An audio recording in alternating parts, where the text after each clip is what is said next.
Welcome to Murder Trails, presented by Jack Sim and Crime Tours Australia.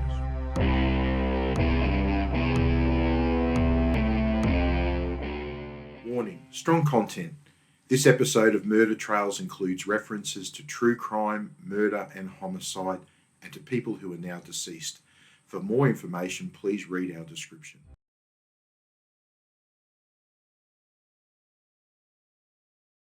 Welcome to Murder Trails, presented by Jack Sim, episode 5. And today we're going to be speaking about one of Queensland's most infamous, most notorious cases in more recent times, a crime which took place 25 years ago this year, which is known locally just as simply the Cat Lady murders. And joining me today in the Skull Cave is Emma and Hannah, two dear friends of mine who are Northside true crime enthusiasts. Thank you for coming, guys. Thank you for having us, Jack. Thanks, Jack. Good to be here in the Skull Cave. We've been looking forward to doing this, haven't we? It's a case that's fascinated all three of us. Mm. And bloody hell, Emma, I can't get over the amount of work that you've done in preparing for today.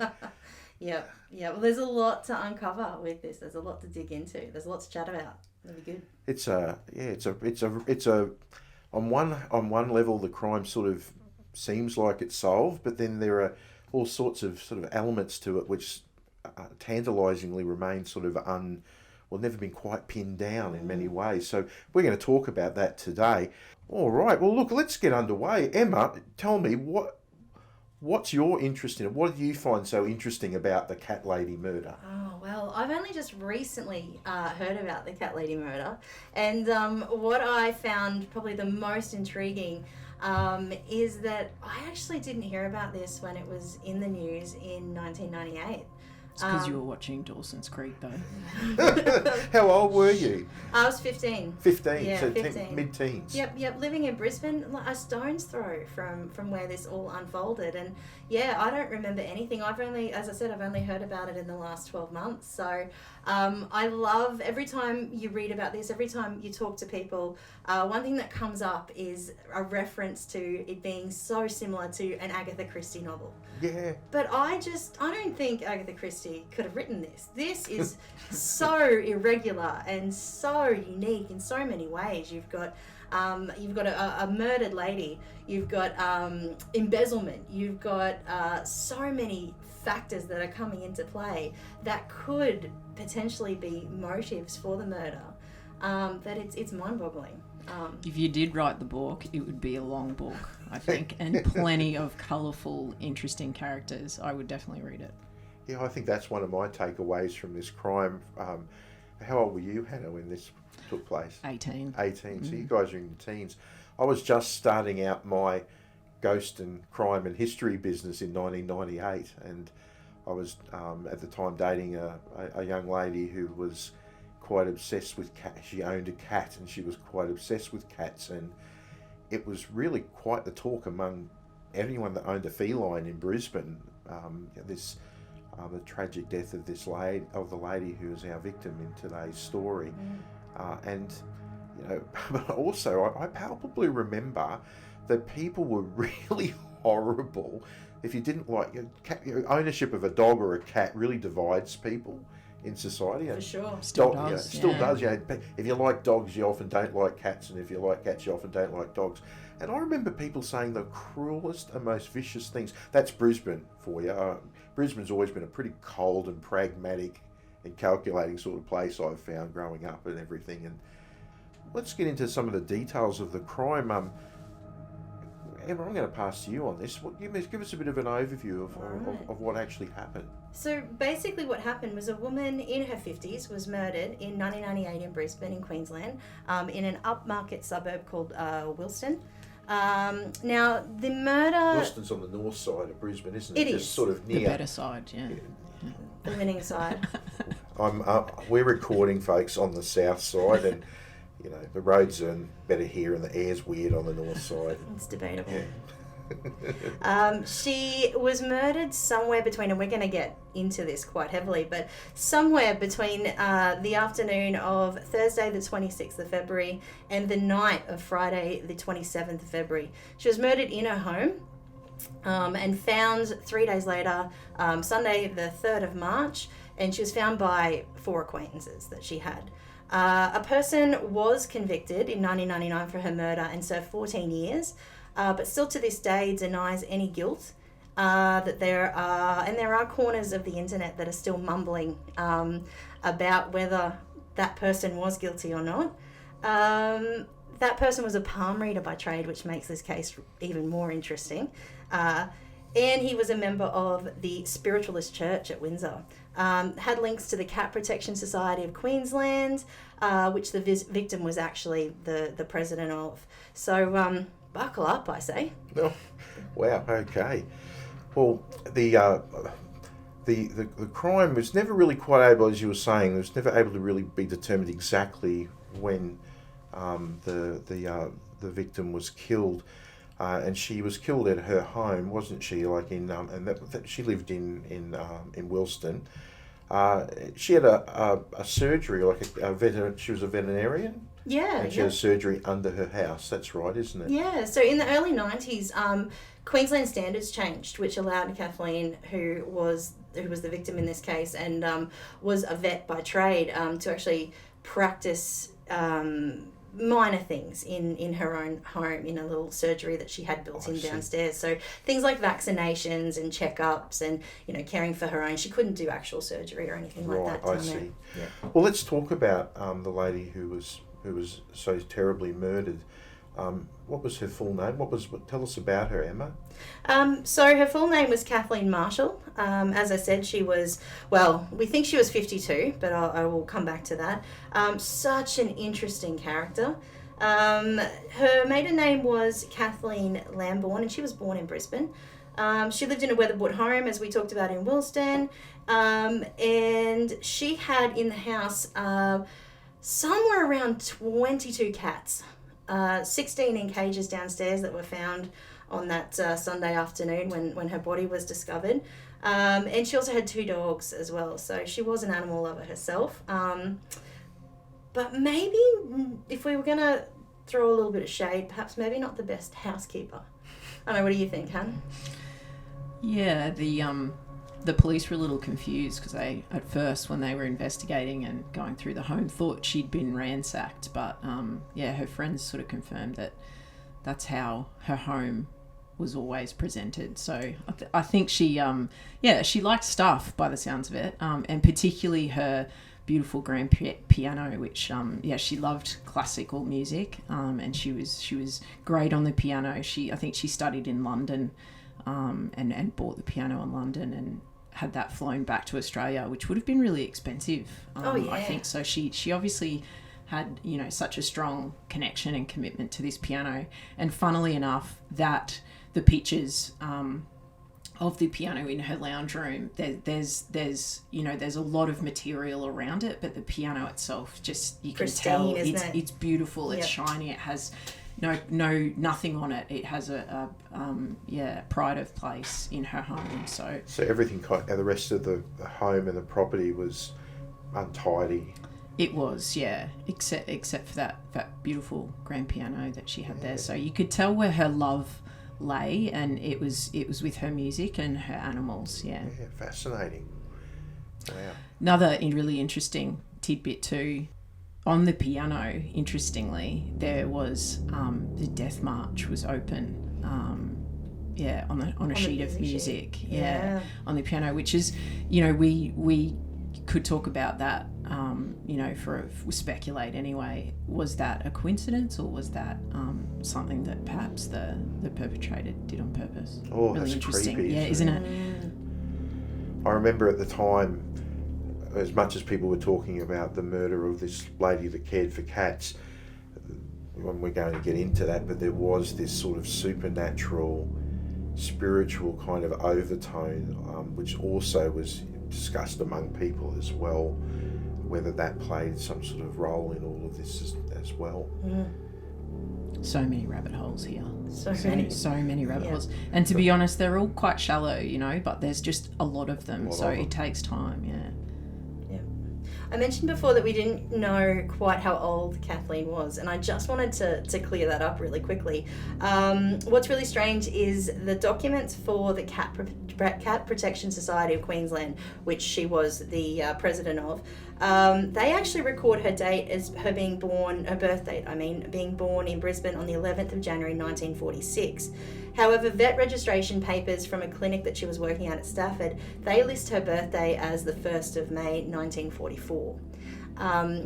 Whether that goes to maybe a little bit of vanity on Kathleen's part, or maybe it taps into how scattered her world was when we talk about her house. Maybe she just, and it's been said also that she wasn't the best record keeper of the Cat Protection Society records. So maybe it goes into that. Maybe she was in a little bit of a fantasy land as well. She did tell a lot of her friends, a lot of her associates, that she was a collector of antiques.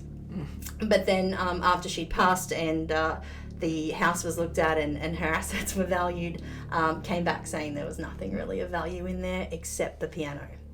She was a busy lady. She had a lot going on. She had quite the social life as well. She ran a singles club.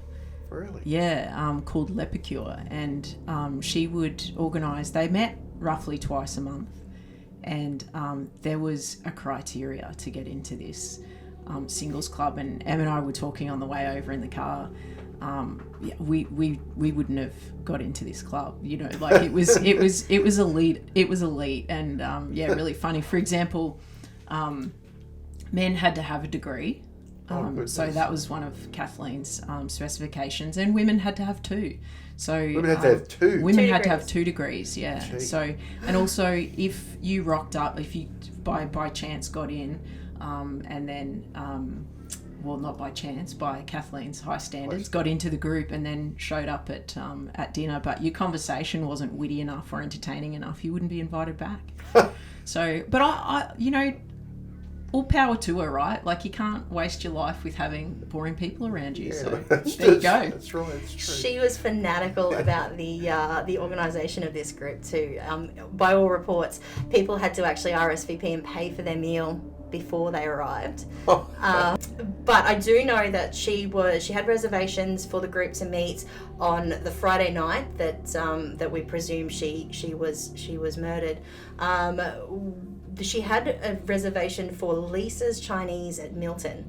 So I couldn't really, there's not a lot going around the internet anymore about Lisa's Chinese, but I did find one Lisa's Chinese that was registered at Milton back in 1997, and it's a stone's throw from the Scratch on Park Road. It's, Right, yeah, yeah. just across. Shout out to the Scratch. Love Shout that out to the place. Scratch, great place.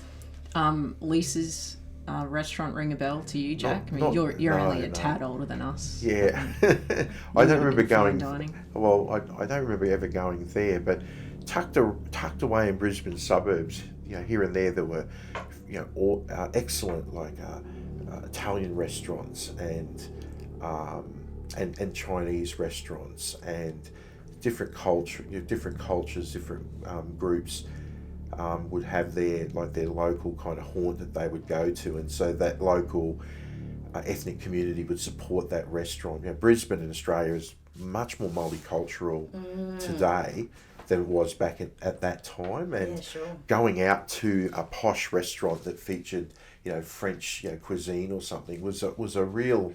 Well, you did pay for it. Like, they were the most expensive sort of restaurants in Brisbane. So I guess, you know, some people might call it eccentric, but you know, what a really she's got a wonderful diversity in her life, isn't she? She's just such a wild kind of a character, isn't she? She's certainly not like we were making comments about, you know, her house seeming like a bit run down and a bit untidy, but all her priorities was living and enjoying Absolutely, and, they were, yeah. and giving back to people.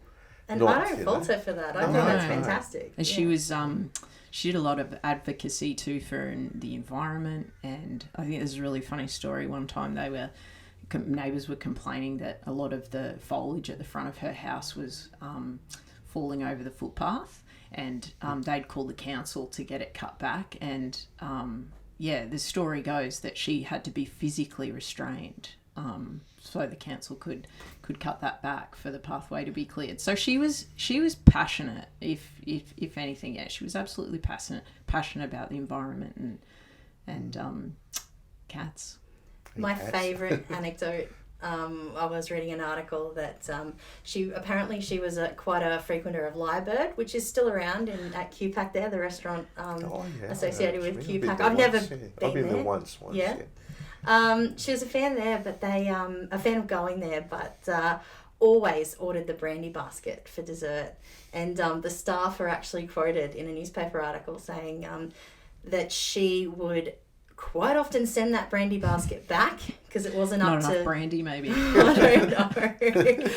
don't know, but she sent it back. It wasn't up to her high standards, earning her the nickname amongst the staff, Brandy Basket. So really? Every time she came in, they'd be like, "Oh, Brandy Basket's here. Here we go." Basket's here. Yeah. It's a little bit old-fashioned brandy even back then. I had to Google what a brandy basket dessert looked like. I had no idea. Yeah. So doesn't float my boat. Very popular in England. Oh, she lived in England. English, quite a bit. Or lived in London, yeah. Bit of nostalgia connected, maybe. Discover Brisbane's criminal history. Join me, Jack Sim, and my team of guides as we explore Queensland's fascinating criminal past. Cases we explore include the Whiskey A Go-Go, the Betty Shanks murder, and the vampire killer. We have a range of different crime walks and coach tours. To book a tour, brisbanecrimetours.com.au or crimetoursaustralia.com.au. Look forward to sharing our dark past with you. Welcome back, everyone. We're talking about the Cat Lady murder from 1998 here in Brisbane, Queensland, Australia. Let's keep going, Emma, talking about Kathleen as a person and her background. Yeah, well, what else is there to say, Han? She, I think it's important too to throw out there that Kathleen suffered from Cushing's syndrome, which this sort of plays back into when we get into the details of the crime and the crime scene. Cushing's disease or Cushing's syndrome is where your skin is really quite fine or easily torn and you bleed a lot, right? And so, often makes you tired and unwell. she was unwell often too. So that's an important note to make that we'll circle back to later. Okay. I think it's important to note here as well that Kathleen did so much good. I mean, you're going to hear anything you read, anything you hear about Kathleen Marshall, you're going to hear that she was quite an abrupt, forthright, opinionated woman, for sure. That comes through. But she championed many good causes in her time as well.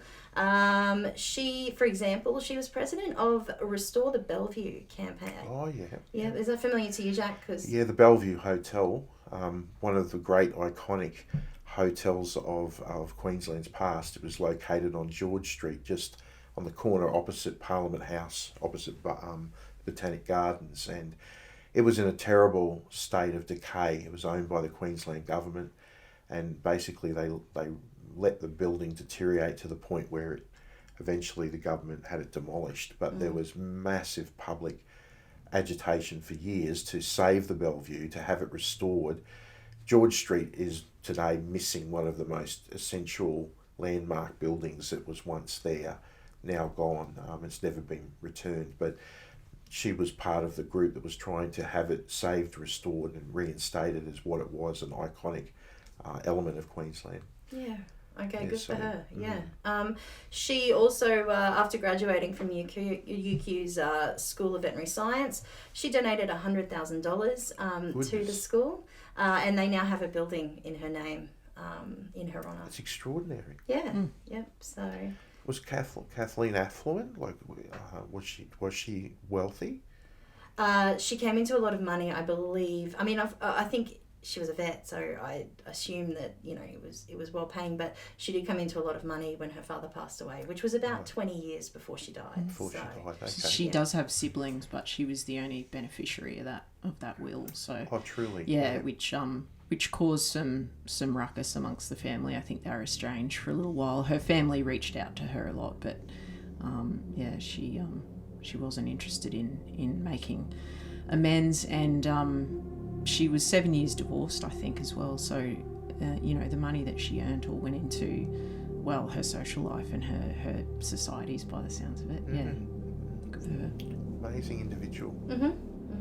I guess the whole abrupt part of her, or the forthright nature that she had, you know, you can say she was an abrasive personality that did affect some people in a negative way. So, which obviously plays into the crime itself. There's a lot of speculation around people of interest with many motives. Maybe we should look into what actually happened. Absolutely. What was the nature of the crime? What took place? Yep. So as we've mentioned, Kathleen was killed in the vet clinic under her house. Her body was discovered on the 1st of March, roughly 3 days after she was murdered. First day of autumn in 1998, and she was somewhere between 52 and 54 years old. Let's call it 53. 53. All right. What was the crime scene like? No, bloody. Yeah, yep. So Kathleen was found, you know, when we talk about the crime scene, what it reminds me of is, do you remember those brain teasers we used to get as kids where, you know, you had a guy hanging in a room with no windows and a puddle of water under the floor, and what happened, you know, and it turns out he was standing on the block of ice, you know, and as the ice melted, you know, that kind of, that's what this crime scene reminds me of, because there is just so many little quirky pieces at play that just do not make sense when you look at the whole picture, but breaking them down, obviously. And of course we're going to get into there was blood that wasn't Kathleen's found at the crime scene, and this became the first case in Australia to be where a person was convicted on DNA alone. On DNA alone, yeah. Very powerful case. Yeah. Palpable in my memory about the impact that this had in the justice system. It was some of her colleagues that went round to her home. Yep. So it might actually be better, if it's okay with you, Jack, I'll just tell you about those colleagues really quickly. If we're going to go back, we'll go back to Thursday, and we'll talk about what we know. So on Thursday the 26th of February, which Kathleen was going about her regular business, a normal day for her, she had appointments with pet owners. She had one appointment at 12:30 with a guy and his dog named Jazz. Clearly that went off without a hitch. Police didn't spend any time on that, so he was interviewed and cleared, I imagine. And then after that, she had a couple come over who she'd been caring for their cat, and they were part of the Cat Protection Society. They were collecting a cat that Kathleen had been caring for, and as they were leaving, and they were friends of Kathleen's, as they were leaving, her 1 o'clock appointment showed up. Now, he was registered in her schedule in her diary that they found in her dining room as being John Wilson. Oh yeah, I remember this. Yeah, it wasn't the man. Yeah, sorry, I won't get ahead, but it was exactly right. Yeah, this man was never able to be formally identified, but matched the physical description of the man who was ultimately convicted. That's right, yeah. So no one came forward as John Wilson. No name for the pet was registered, which could have been a bit of a clue. So after that 12:30 appointment or 1 o'clock appointment, that's where the police timeline starts to get hazy, and that's where police think that she, or at least at the time, that's when they thought that she was murdered, was sometime on that Thursday afternoon. We're going to talk maybe in the next episode about the Friday and other eyewitness accounts, but so the Thursday, the police were working on the assumption that something happened to her on the Thursday. She missed many crucial appointments between then and Sunday when she was discovered.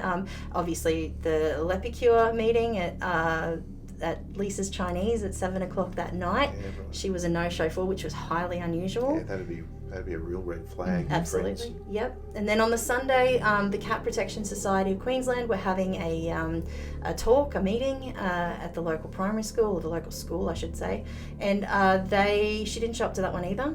And after that, they were due to have a meeting at her house, just the directors of the society. So it was the four of them that showed up at Kathleen's home at around 3 o'clock on the Sunday afternoon, Sunday the 1st of March, and knocking at the door, no answer. They knew that she kept a key around the back, a spare key, so one of the ladies went around to grab that key, and on her travels she came across a blood-stained door frame and door leading to the clinic. The door was shut, and as she walked past, she noticed some broken louvers, and she looked into the surgery and saw a lot of blood, and she saw an arm on the floor, sprawled across the floor. So Kathleen was, she was found on the floor, and she was actually, which is really important to note too, she was wearing a blue and white summer dress, and that plays into the timeline too. As Em mentioned, there was actually eyewitness accounts of her in that actual dress on the Friday afternoon and even into early evening. I think the last known sighting of her was 4:45 when she was returning home from a neighbour. So this is where it all gets really piecey and interesting, because the police first were relying on an expert's evidence of maggots on Kathleen's body, and they were saying the time frame that they gave of her death was sometime between the Thursday from 4 o'clock in the afternoon through to the Friday 3 a.m. So that was when they first suspected she had been killed, which was really important for how all the alibis play out, which we can get into later as well. So it's as I said, it's so PC. There's so much to unfold with it. When did police arrive? Very soon after, they immediately rang police and they secured the crime scene. Yep. What sort of forensics did they determine? My understanding is she was stabbed over 50 times. Yeah, 52 times, I believe, with a small, sharp knife. All of the wounds were directed at her chest, her upper body and her face. She did have defensive wounds as well. Like on her arms. Yes, and hands. yes. So they believe she fought. Police believe, due to the blood patterning around the area, that the altercation started outside of her clinic at the door, the front entry of it, right, and moved inside, and that's where Kathleen ultimately lost her life. But they, an interesting thing to note is it has been said, I can't say this with any authority, but it has been said that Kathleen, due to her Cushing's disease, bled out from just one of those stab wounds. So one was a fatal stab wound that got her in the neck, and she bled out. Had she had medical attention, it's speculated that she would have lived. And that fatal stab was 4 centimetres? 4 centimetres deep. From memory. So the rest of the wounds on her chest and face were actually quite shallow. So the police were speculating that the person of interest would have been either a weak male or even a female. Right. Because there wasn't much force behind them. Yeah. Which, I could unpack that for another hour if you want me to. Do you enjoy reading about true crime? The Murder Trail series explores some of Queensland's most infamous cases, including Who Killed Betty Shanks, Slim Halliday, the taxi driver killer, The Rampage of Killer Cast, and Innocence Lost, the last man hanged in Queensland. Just some of the titles available at jacksim.com.au. I'm Jack Sim. Please support my local publishing business as I explore some of Queensland's dark past. So one thing I did want to mention, when we go back to that Thursday, one one of the last sightings of Catherine Marshall. She was seen at the front of her house with an appointment with John Wilson as he walked in to have what turned out to be a cat examined by Kathleen. Now, two of Kathleen's friends saw him walk in, and he was reported to be clutching a seal point Siamese cat to his chest, unrestrained, which I think is a really important detail when we talk about this case. Yeah, so the police thought that was odd, right? That the cat wasn't in a cage, so they assumed that this guy lived locally, because you wouldn't be driving around with an unrestrained cat in your car. Yeah, and it would be unusual to remove the cat from the cage to take it into the surgery. I imagine you just pick up the cage and take it in. So live local or came from somewhere local. Mm-hmm. Absolutely. So we had our eyewitnesses there as far as the police were concerned. We saw the last appointment in Kathleen's notebook, which ended up being absolutely crucial. So the afternoon that Kathleen's body was found on the 1st, the couple weren't there. The couple that were there on the Thursday, they weren't part of the group that found Kathleen. But the four that did find her body and call the police were members of the Cat Protection Society. So they were hanging around, of course, when the police were there, looking at the crime scene and obviously interviewing them all. And there was one moment where the group of them were out the front of Kathleen's house and a car drove past, and one of those members, and I loved that earlier you said they were acquaintances, Em, right? Like they weren't I'm not actually calling them friends. Yeah, exactly. So yeah, one of these acquaintances saw a car drive past and gasped, and one of the policemen walked over to her and said, you know, what's with the dramatic gasp? Not his exact words, of course. And she said the killer just drove past. Oh my goodness. The killer just drove past. Wow. Okay. Well, look, I think on that point we might end today's episode, and we'll pick it up in Murder Trails episode 6 of the Cat Lady murder. You both join me then for that? Love to. Fantastic. Can't wait.